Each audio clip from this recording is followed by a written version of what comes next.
محترم حضرات السلام علیکم۔ انشاءاللہ آپ بھی خیریت سے ہوں گے، میں بھی خیریت سے ہوں۔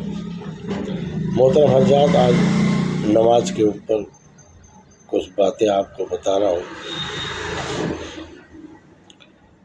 محترم حضرات، جو شخص فجر کی نماز پڑھتا ہے، اللہ پاک اس کے ہاتھ میں ایمان کا جھنڈا دے دیتے ہیں، اور جو نہیں پڑھتا سو رہا ہے اس کو شیطان کا جھنڈا۔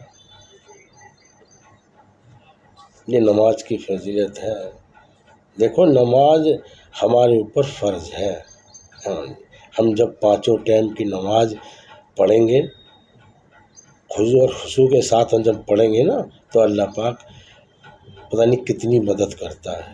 حدیثوں کے اندر خوب وارد بھی ہے، سمجھے۔ نمبر ایک، اپنا چہرے کا نور جو ہے نا روشن ہو جاتا ہے۔ جب پانچوں ٹائم دیکھو، آدمی گرمی میں چلو روز نہا رہا ہے، ٹھنڈ میں بہت ٹائم ایک ہفتے آدمی نہیں نہاتا، سمجھے، جمعے کے جمعے نہا رہا ہے، نہ نماز کا نہ روزے کا، تو نور کہاں سے آئے گا؟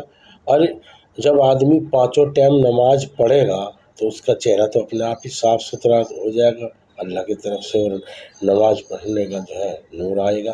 نور کس وجہ سے آتا ہے؟ نماز تو پڑھ رہا، ایک اس سے گناہ نہیں ہوتا۔ اس کو جب دھیان رہے گا نا کہ میں فجر کی نماز پڑھی ہے، اب میں ٹھاؤں دوں گا، اب میں ظہر کی نماز پڑھا، ظہر کے بعد پھر وقت ملتا ہی نہیں، ایک دو گھنٹے ریسٹ ملے گا، پھر عصر کے بعد تو بالکل بھی نہیں، عصر مغرب عشاء اکٹھے ہی، ایک ایک گھنٹے کا فرق ہے، فوراً آ جاتا ہے۔ تو اس لیے نماز جب پانچوں ٹائم پڑھے گا آدمی تو پھر جو ہے اور نور آئے گا۔ نور جو ہے ایسے نہیں آئے گا تم نے ایک ٹائم کی آج نماز پڑھی، کل نہیں پڑھی، پرسوں پڑھی، پھر نہیں پڑھی، نہیں، لگاتار چین سکون سے نماز پڑھنی ہے تو اللہ پاک گناہ سارے مٹا دے گا۔ خود لکھا ہوا ہے کتابوں میں، حدیثوں میں بھی، جو فجر کی نماز پڑھے گا اس کے ظہر تک کے جو گناہ ہوں گے چھوٹے موٹے سب ختم کر دے گا۔ ظہر کے بعد جو عصر تک جو گناہ کرے گا وہ ہو جائے گا، عصر کے بعد مغرب تک جو گناہ ہو جاتے ہیں چھوٹے موٹے ہم سے ہوتے ہی رہتے ہیں، وہ اللہ پاک معاف فرما دے گا۔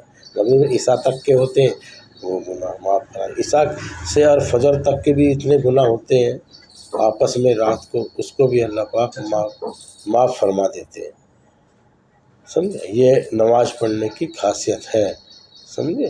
اگر نماز پڑھیں گے اللہ پاک ہمارے سارے گناہوں کو معاف کر دے گا۔ اسی آپ لوگوں سے درخواست ہے، آپ پانچوں ٹائم کی نماز دل اور خضوع کے ساتھ آپ